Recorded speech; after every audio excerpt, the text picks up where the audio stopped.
প্রত্যেক মানুষ নিজের জীবনে দুঃখ অনুভব করেন। প্রত্যেকের দুঃখ আলাদা হতে পারে। কারোর মনে এই দুঃখ থাকে যে সে তার বাবা মায়ের সব ইচ্ছে পূরণ করতে পারেননি। কেউ এটা ভেবে দুঃখ পান যে সে চিরকাল সদাচার করেছেন, সৎকর্ম করেছেন, কিন্তু তাও তাকে দুরাচারী বলে মনে করা হয়। কেউ এটা ভেবেও দুঃখ পান যে তার সামনে যে ব্যক্তি রয়েছেন তার চোখে তিনি শত্রু হয়ে উঠেছেন বা দুষ্ট হয়ে উঠেছেন, যেখানে তিনি হয়তো কোনো অনুচিত কাজই করেননি। এবার এই সমস্ত বিষয় নিয়ে ভেবে নিজের ব্যক্তিত্ব নিয়ে সন্দেহ প্রকাশ করবেন না। যদি নিজের ব্যক্তিত্ব নিয়ে কোনো সন্দেহ থেকে থাকে, তাহলে কর্ম সংক্রান্ত প্রশ্ন করুন যে আপনি যা করেছেন তাতে কি উচিত ছিল, কি অনুচিত ছিল।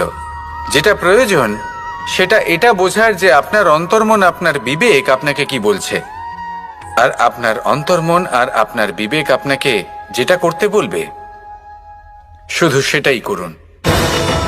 আর তারপরে এই সংসার কি বলবে, কি ভাববে সেসব নিয়ে ভাবতে যাবেন না। কারণ এই সংসার তো ঈশ্বরকেও প্রশ্ন করে থাকে, ঈশ্বরকেও দোষী মনে করে।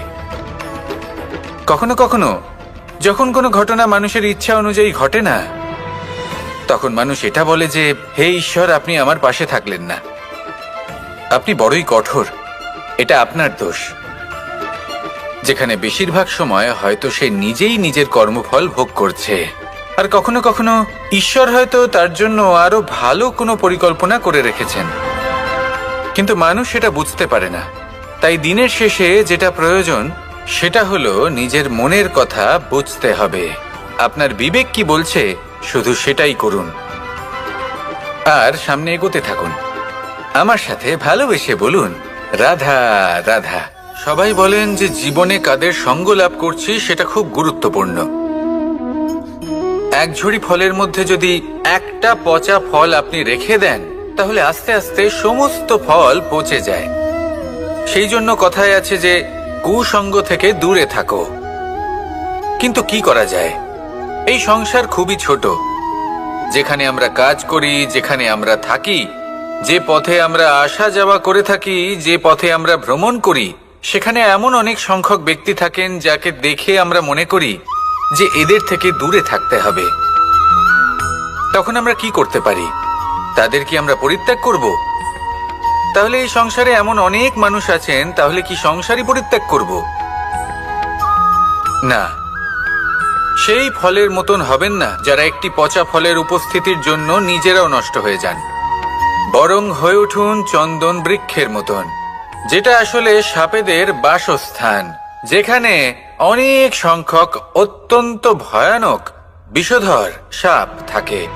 তারপরেও এই চন্দন, সে কিন্তু নিজের শ্রেষ্ঠত্ব হারায় না, এর মূল্য কিন্তু সেই একই থাকে। মনে রাখবেন, এই সংসারে নিজের সঙ্গ বদলানোর পূর্বে নিজেকে বদলান। নিজেকে কিছুটা এমন ভাবে গড়ে তুলুন যে কেউ আসুক না কেন সে যেন আপনাকে বিভ্রান্ত বা দূষিত না করতে পারে। আসুন আমার সাথে ভালোবেসে বলুন রাধা রাধা।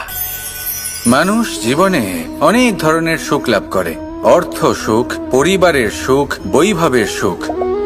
কিন্তু এমন একটা সুখ আছে যা বেশিরভাগ মানুষকে প্রভাবিত করে, কিন্তু সেই সুখ তাদের কোনো প্রয়োজনই নেই। সেটা হলো পরনিন্দা সুখ। অর্থাৎ এমন কোনো ব্যক্তিকে নিয়ে নিন্দা করা, তার প্রতি অনুচিত শব্দ প্রয়োগ করা, কারণ সেই ব্যক্তিকে আপনি পছন্দ করেন না। আর এমন অনেক মানুষ আছেন যারা এই কাজ করে খুব আনন্দ লাভ করেন, যেটা করা উচিত নয়। কারণ এতে আপনার সময়, আপনার ঊর্জা, আপনার নিজের অন্তরের ইতিবাচক শক্তি আপনি নষ্ট করে ফেলছেন। আর এই সব কিছুই আপনার প্রয়োজন আছে। যাদেরকে আপনার পছন্দ নয় সেই ব্যক্তির বিষয়ে কথাই বলবেন না। সেই সব ব্যক্তির দিকে মনোনিবেশ করুন যাদের আপনি ভালোবাসেন। সেই সব কাজে মন দিন যেগুলো আপনার ভালো লাগে। সেই বস্তুর দিকে নজর দিন যেগুলো আপনার প্রিয়, নিজের লক্ষ্যের দিকে, এই সব কিছুর দিকে নয়।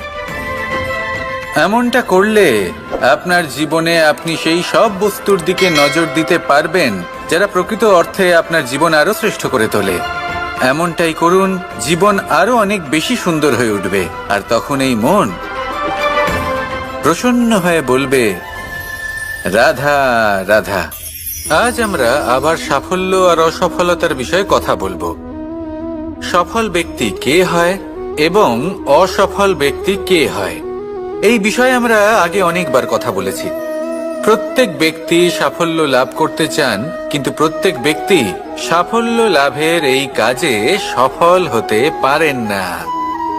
এবার এটা কেন হয়, এর পেছনে কারণটা কি? কারণ হলো ভয়। সফল ব্যক্তি হলেন তিনি যিনি নিজের সিদ্ধান্ত দ্বারা এই সমস্ত সংসারকে বদলে দিয়ে থাকেন, এবং অসফল ব্যক্তি হলেন তিনি যিনি এই সংসারকে দেখে এর বিষয়ে ভেবে নিজের সিদ্ধান্ত বদলে ফেলেন। প্রয়োজন হলো নিজের লক্ষ্যের বিষয়ে ভেবে দেখার, পথের বিষয়ে ভেবে দেখার। একবার যদি আপনি পথ নির্বাচন করে থাকেন, সেই পথে অগ্রসর হতে থাকুন আর তাতে অটল থাকুন।